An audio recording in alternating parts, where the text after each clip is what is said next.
Just want y'all to know I'm not very good at this. But for those of you that don't know me, I'm Jennifer Southard. I am the Elections Administrator for Limestone County. We're going to go over some training for the upcoming March 5th primary election. This is a joint primary, so that's what we're going to focus on. I am going to upload the election procedure guide to the same website where this link is, so you'll have access to it. Feel free to print it out and hold on to it. Or if you need a hard copy from me, give us a call. We will send it to you by mail, or you can come pick it up. First thing I want to point out is the phone number at the top of it. And that is my office number. So I've also provided my cell phone number, which is in the top of the pizza box for you. The only thing I ask is that you call the office first and then call my cell after you try the office. Election morning can get pretty hectic, and I don't want to miss calls. If you leave a voicemail on my cell phone or on the office phone, I'm likely to call you back before listening to the voicemail, because we do try to be expedient with returning calls. So usually I'll just skip the voicemail and go straight to returning your call. Don't get upset if you leave a long voicemail and I didn't get it before I called you back. And the other thing is, on my cell phone, feel free to text me if you are a texter and that's how you like to communicate. I am perfectly okay with that because I myself am a texter. So feel free to shoot me a text if you want to, and if you don't want to call or you don't have time to call, shoot a text, and then we can do it that way as well. One last thing about my cell phone is that is for y'all's convenience. Please don't give it out to the public. Don't give it to anybody else. It is strictly for you election workers. Really don't want my cell phone available to the entire county, if you understand where I'm coming from on that. But for you guys, yes, anytime. You have my cell phone. Feel free to text me. Election day, call the office first, cell phone second. We will get back to you, I promise. Sometimes, like I said, we get a lot of calls. It gets pretty busy, but we will return your call. We will get back to you. So moving on, just a couple of things from the procedure guide first. We're going to talk about ID. So in the state of Texas, you are required to show a photo ID when you come to vote. If the person doesn't have an ID, when we're talking driver's license, personal ID card, U.S. passport, those things are accepted right off the bat. If a voter doesn't have a photo ID on them, there are other procedures we can take. The best thing to do is stop and call the office, talk to either me or Kristen, and we will go over what to do next and how to get that person taken care of. The other thing is, for 65 and older, it doesn't matter if the ID is expired. We're not worried about that at all. This is 65 and older. Under 65, it cannot be. It has to be within 4 years of expiration, and we can accept that. Number 2 about the ID, past expiration. Expiration is number 1. Number 2 is the address. The address on the license does not have to match the address on the voter registration list. The voter registration list is the address we are worried about. A lot of times people move in and they just haven't changed their driver's license yet. So if their address on their license is one thing, but their voter registration is another, the voter registration is the one that we are concerned about. That's the one that we want.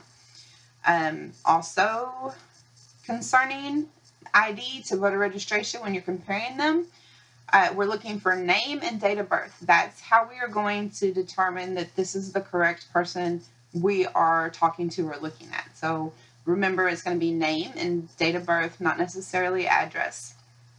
There are a few other things about the address. We're going to get to that in just a little bit, but just, to start with the ID, that's what we're looking at. We're looking for name and date of birth. We want to make sure that those two things match what's in the voter registration system. Now that I've said that about the name, one thing I do want to point out is substantially similar names. So you have, I come into the polling place to vote. My name is Jennifer Renee Southard, but my voter registration may say Jennifer Johnson Southard. Okay, I'm still the same person. The date of birth still matches, and everything else still matches too. but that's what we're looking for. I'm still Jennifer Southard, whether it's Jennifer Renee Southard or Jennifer Johnson Southard. I'm still Southard. I'm the same person. So you will accept ID based on that information. Okay, so remember, name. Let's not get too picky. It could be Jennifer Renee Southard. It could be Jennifer Johnson Southard. But I'm still Jennifer Southard, and my date of birth is correct. So you're going to accept me, and we're going to move forward with that. I'm sorry I have to pause already real quick.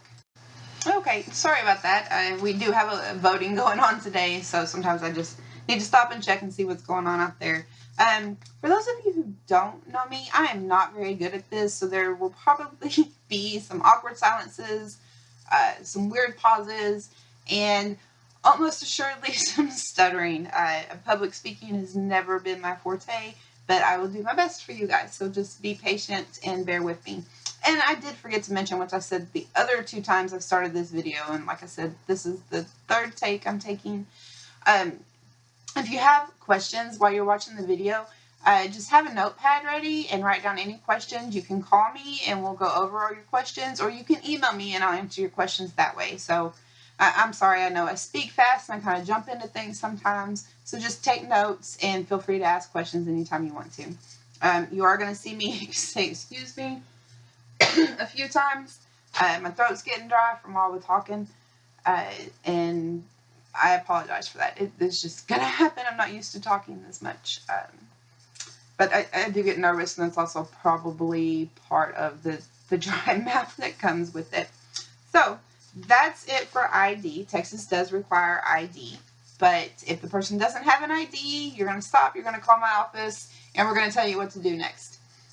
All right. So I have pulled out your green folder that's going to be in your pizza box. And that's what I'm going to go through real quick, because I really want to point out some of these election procedures, considering it's a joint primary.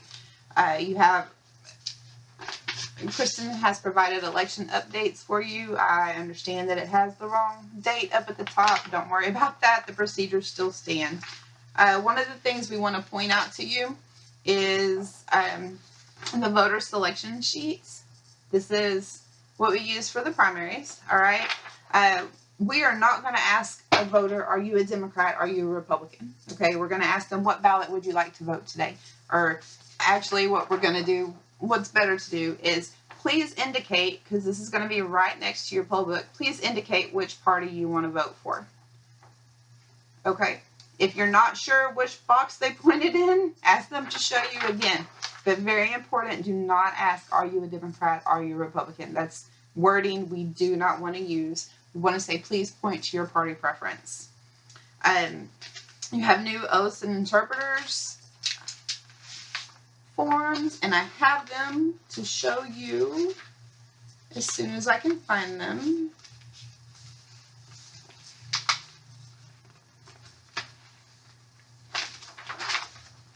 Here we go.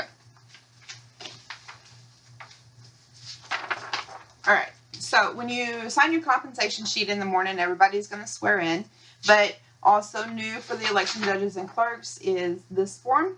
So everybody needs to be sure and read that oath and print and sign your name on there too. And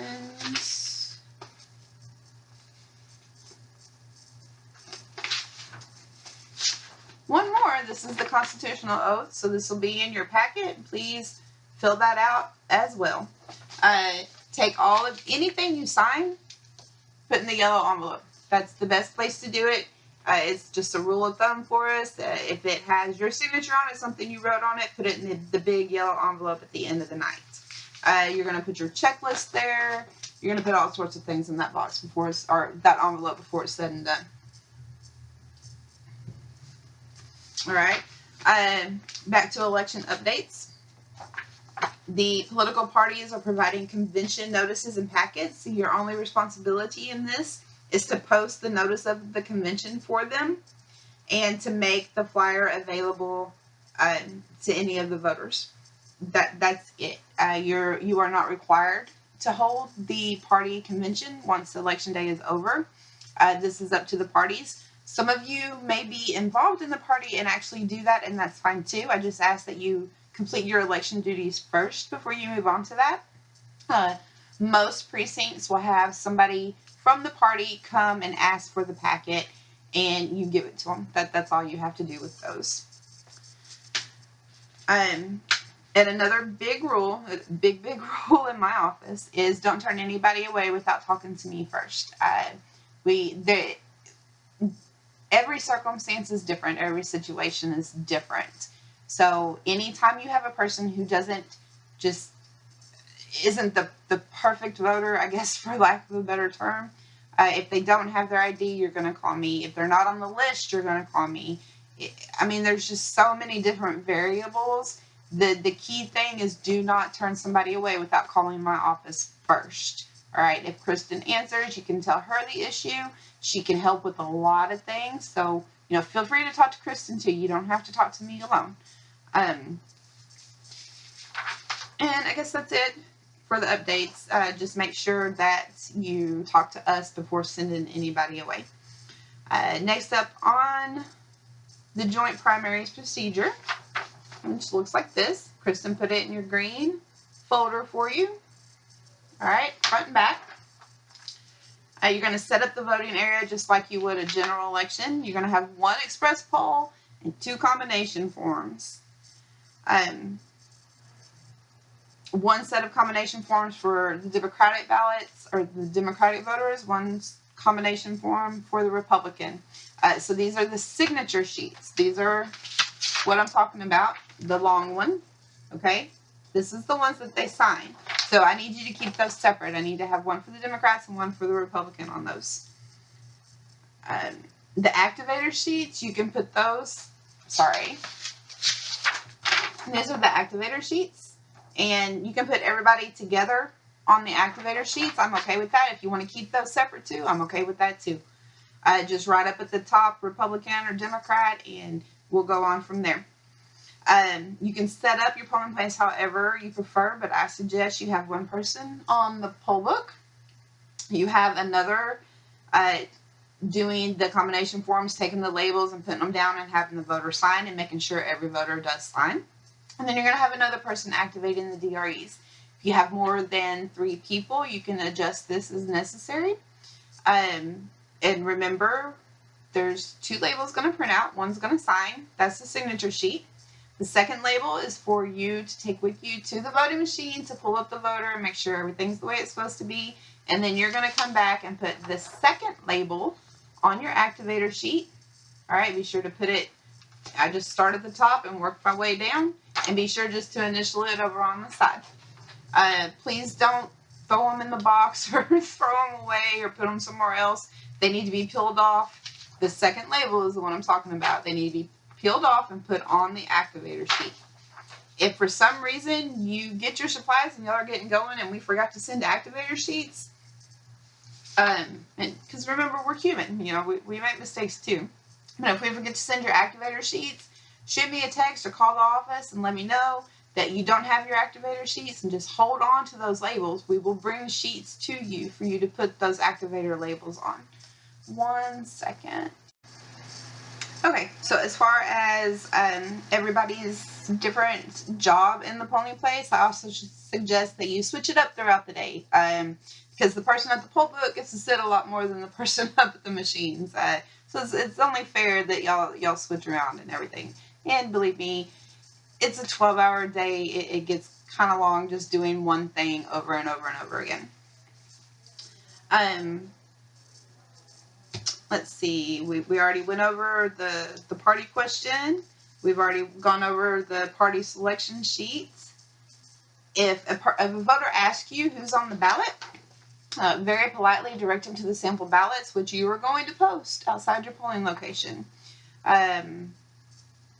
Once a voter has determined which ballot they want to vote, at the designated combination form, qualify the voter, locate their name, and put the label on the correct signature sheet. Like I said, we want to keep those signature sheets separate. All right, this one's the long one. All right, these are your signature sheets. You want to keep the Republican and the Democratic separate for me. I really appreciate that. Okay, you're also, I don't want to show the passwords to the public, but you'll receive a password sheet, and this is going to be all of your passwords for the tablet. Now, let's talk about, what do we want to talk about next? I'm sorry, I told y'all, I'm not really great at this. Okay, opening the polls checklist. You have a couple of different checklists. One is a local checklist, and this is mine. And this is specific to opening the machines. It is step by step, literally step by step. Just X or check over on the side, and when you're finished, you're going to sign at the bottom and put it into the yellow envelope. Remember what I said about anything signed, put in the yellow and it gets back to me. The other one is opening the post checklist from the Secretary of State. This one is not specific to the machines, nor is it specific to our county, but it is required to be done. So make sure you're going over that too. And this is talking about your polling place as a whole. It's about opening doors and checking bathrooms and setting up the machines, all of that good stuff. So make sure that you do both checklists in the morning and put them in the yellow envelope to come back to us. Let's see. Okay. Poll book. So when you set it up in the morning, and by the way, this is on the procedure guide. I'm on page 7 of this. Okay. And I hope y'all can see that because I can't see. Yeah, there it is. Okay. So this is what I'm talking about right now. I'm actually on page 7. So once you get your poll book, your entire polling place up and running and you're ready to go for the day, the person comes in. One thing I want to point out for the poll book is, and I've said this all these years the whole time, so it is definitely easier to use just a few letters instead of trying to type in an entire name. We'll use the name Wiskoski, for instance. That can be a difficult name to spell, and it's easy to get some letters switched up. So, for another example, I come in to vote. You have my driver's license. It's valid. It's me. You're looking at my picture. It's the right date of birth. So I come in and give you my driver's license. And you're going to be friendly, because we always want to be friendly. And type in the first 3 letters of the last name. In my instance, it's S-O-U. Type in the first 2 or 3 letters of the first name. My name is Jennifer, so we're going to do J-E. And then you'll pull up information. When you type in J.E. Southard, you're going to get 2 options. One of them is Jennifer and one of them is Jessica. You look at the ID again. Make sure you got the right name and the right date of birth. All right? So you're going to choose Jennifer Southard. And across the bar, all the way at the end, the very last column is going to be red and it's going to say error. That's okay. Please do not worry about this. All that means is that the tablet is not connected to the internet. And for most of you at all of your polling places, you're not going to be connected to the internet, so you're going to get that error indication. There is nothing wrong with the poll book. You have done nothing wrong. It's just going to say error, and all it is there's no internet, and that's okay. I don't want everybody worrying about that. After you get me pulled up, you find my information, you choose my name. You're going to have to select the party next, all right? And this is what we briefly talked about already. I think it was in this video. Like I said, this is take 3. Pretty sure it's in this one. But anyway, party selection paper. Remember, you're not going to ask, are you a Democrat? You are not going to ask, are you a Republican? You're going to say, please point to your ballot preference, all right? Or please show me which ballot you would like today. The state implemented this law several years ago. We've been doing it a while, and we're going to keep on doing it, okay? Most of the people are going to tell you out loud. Some of them are going to point to it. You can put a stylus out there for them to use to point, but they can point with their finger, that's fine. But please don't put a pen out there with it, because then people start writing on it. We really want to avoid that. On page 8 of the procedure guide, you're going to see about installing a new roll of labels into your printer. This this gets complicated sometimes, and it's really not supposed to be. But the best advice I can give you, and what I encourage everybody to do, when you open a new roll, you're going to tear off the first 3 or 4 labels and just throw them away. The reason why is because the sticker that holds them together leaves sticky residue on the top of the label, and that gets caught up in the printer, and that's what causes our jams. So if you're ripping off the first 3 or 4, as long as you get past that sticky residue, it's going to go a lot smoother for you. Okay, so back to the poll book and qualifying the voter. This is what we're looking for. Ooh, I have a name here. Let me go ahead and scratch out the name. Sorry, guys. Told y'all I'm not very good at this.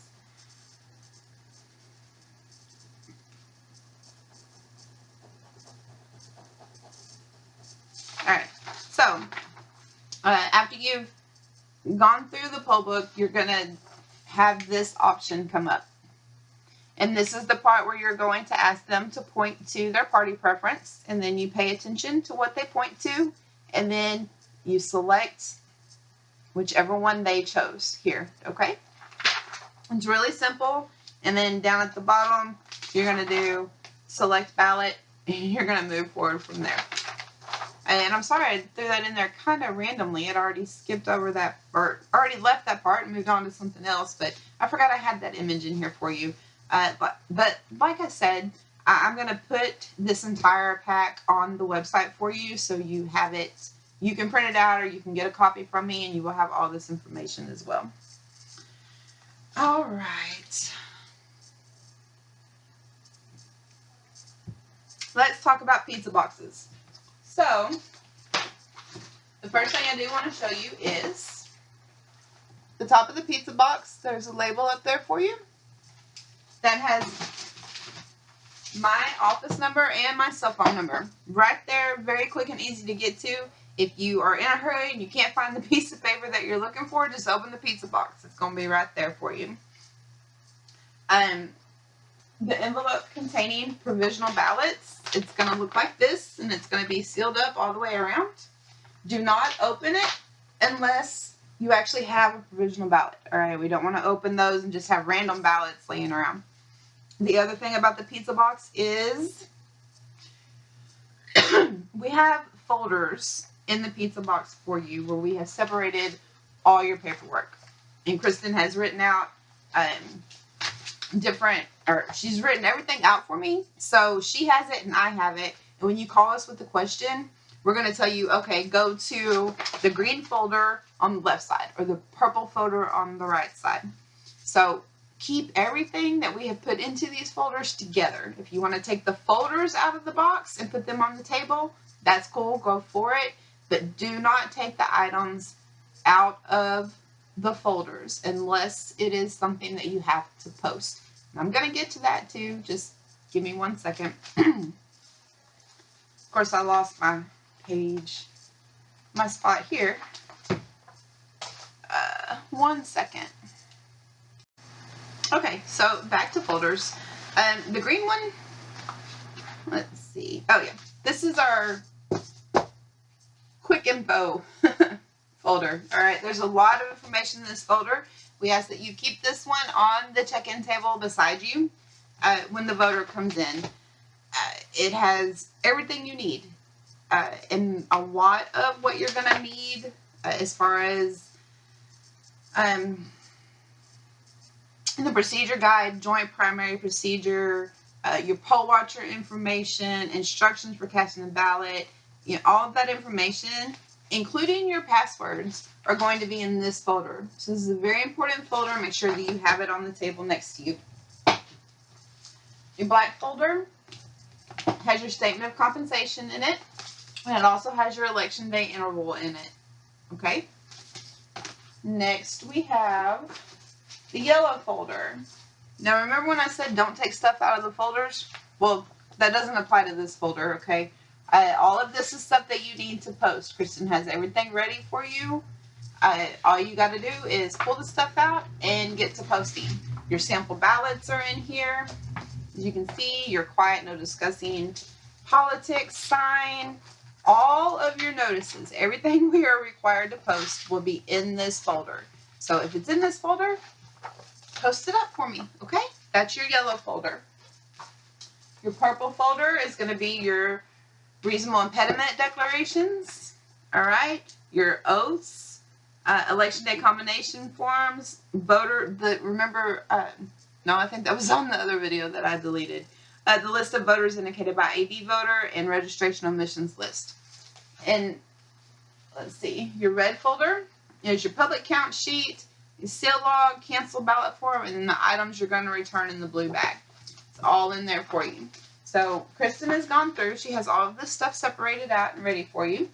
And remember what I said, we keep all this in the folders for a reason. So don't take the paperwork out of the folders, keep it in there. Because if you call us or if you call our office for something, we're going to tell you, okay, grab the let's see, reasonable impediment declarations. We're going to tell you grab the purple folder on the left side. If you call about instructions on you have to cancel a mail ballot that came in, we're going to tell you get the green folder, and that's on the right side. So the green folder is important. Keep that one close. Okay, let's see. What is next? Okay, I just want to go over a few more things with you. So statement of residence cards. This is for anybody that has a statement of residence notated in the poll book. When you pull up their information, it's going to say this person needs to complete a statement of residence. You'll have those handy. You have the voter fill them out. Make sure that the voter puts their full name and their date of birth and they sign it. Okay, these are very important to have on the statement of residence. Even if the voter says, well, nothing's changed, for whatever reason, and sometimes it's just something to do with the post office, if their card gets returned to me, then they are required to do a statement of residence. I still need the paper trail. All right, I cannot remove them from the suspense list unless they fill out that form. I understand not everybody's going to be happy about it, but be kind when you speak to them. Be sure to wear your name badges all day. Don't put them on and then take them off, or if you excuse yourself and you come back, be sure to put them back on. One of my notes here says, we have colored folders for you for easy access. I know I keep going back to that, but we really do separate everything out, and it's so much easier if we can tell you exactly what folder to go to, and you'll be able to find things much quicker. Party precinct conventions, this is the information the party chairs are going to provide. Like I said, you are not responsible to do these. You are responsible for posting the notices and having the stuff ready for somebody to come pick up. Make sure that you ask each voter. So the standard verbiage is, have you moved? What I prefer and what I do when I'm qualifying voters is I ask them, are you still at 602 North Ellis? And it's the same way, but you're verifying their address that they do not actually live somewhere else. A lot of times when you ask somebody, have you moved? They're going to say, well, yeah, about 20 years ago.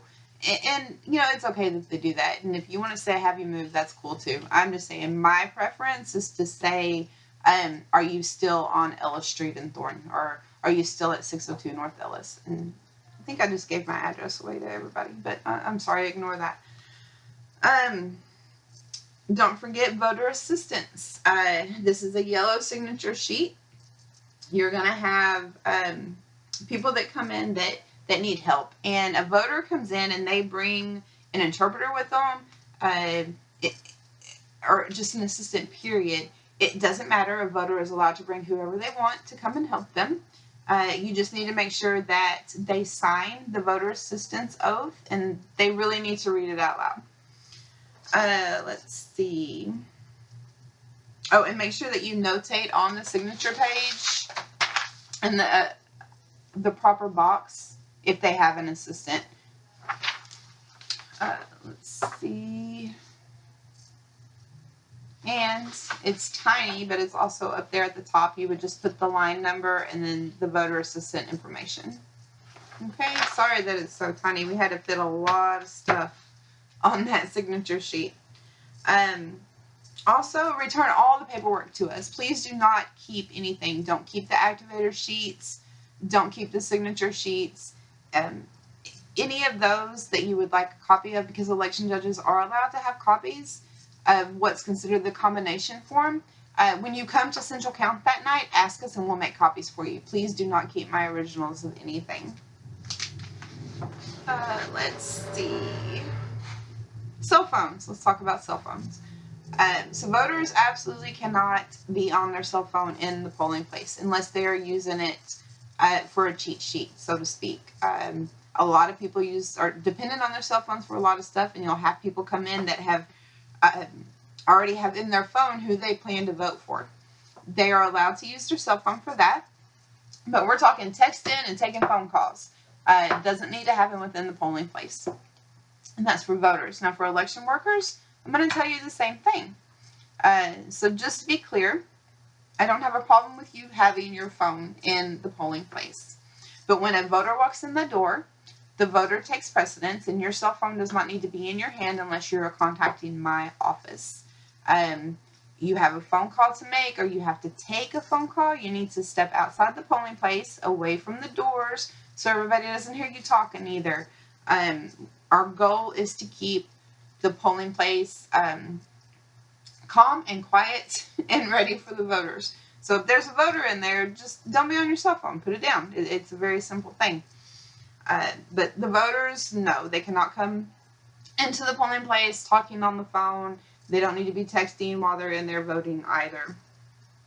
I know it gets complicated sometimes with people in their phones, but you can always ask them to step out into the hall and to come back when they're done with their phone call. We're going to talk about electioneering a little bit. Somebody comes in wearing a Vote Jennifer for dog catcher. All right. That is a campaign sign or a campaign shirt. That is campaigning and it is electioneering.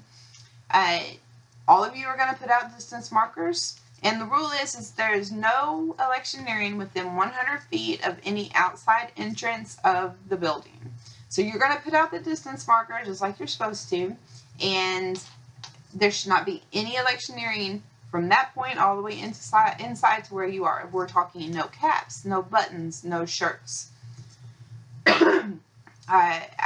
We've had it happen during early voting. I've asked them to put on a hoodie. If they didn't have a hoodie, I've asked them to turn their shirt inside out or remove the cap or take off the button. You may catch some flack from people about this, but the rules are the rules, and we're not going to have electioneering inside that 100 foot, and we're really not going to have it inside the polling place. Discussing politics inside the polling place is also a big no-no. We don't want it from our election clerks and judges, and we don't want it from voters either. See, I told you I get nervous and I start talking weird. Let's see. Well, folks, I'm going to do a quick recap here, and then I'll go watch the video and make sure that I did everything that I was supposed to do. So, voter ID in Texas needs to be a photo ID. Don't turn anyone away without calling my office first. You can talk to me or Kristen. Trust me, she is my right hand, and she can help you with just about as much as I can. Call the office. If you have any questions about anything, call my cell phone second. Text me anything you need to. Don't be surprised to get text from me, because I will do that periodically throughout the day, just checking in. There's no campaigning at a polling place within the 100-foot distance marker. And this includes hats, buttons, jackets, t-shirts. We need to ask them to cover it up or to exit the polling place and come back. Put on a hoodie, flip their shirt inside out, remove the hat, remove the button, whatever applies in each situation. Let's see. The other part, I'm sorry, I'm really not good at this, and I have notes and I keep looking down at them. Also, when the voter comes in, you're qualifying the voter. Don't forget, we're not asking, are you a Democrat? Are you a Republican? We're going to ask them to pick their party preference on this page. Okay? Remember to keep your signature pages separate. That is this page. We're going to have one, different ones for each party. Each party will have their own. The activator labels can be shared on this page.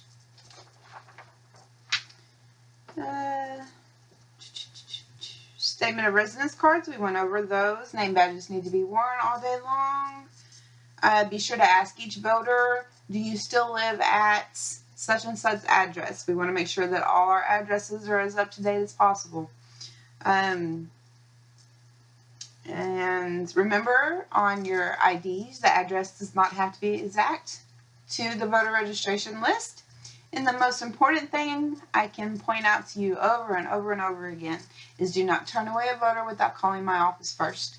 Usually there is something we can do, and we will do everything we can to help them. Our goal is to get people to vote, not send them away for little stuff. I mean, we're going to follow the law, all right? We're going to follow the Texas election code. But, there are some circumstances that different procedures can be done for. So we want to keep that in mind, and that's why I plead with you, do not send anybody away without talking to me first. I'm going to pause it one more time. All right, I know I moved through things rather quickly, but remember, I'm going to have all this information available to you on the website where this video is, so you can print that out for yourself, or you can call us and we'll send it to you. We'll be happy to do that. Any questions you have at any time, call the office and ask. Or you can email me questions and I'll be happy to go over it with you in that format as well. Let's see. Well, folks, I think I have touched on everything. It's been nice chatting with you. I'm sorry for all the awkward pauses and the stuttering. I tried to tell y'all I would do that. But I appreciate your time and I appreciate your patience with me. Like I said, feel free to give us a call. It's 254-729-4997. We'll help out any way we can. Y'all have a great day.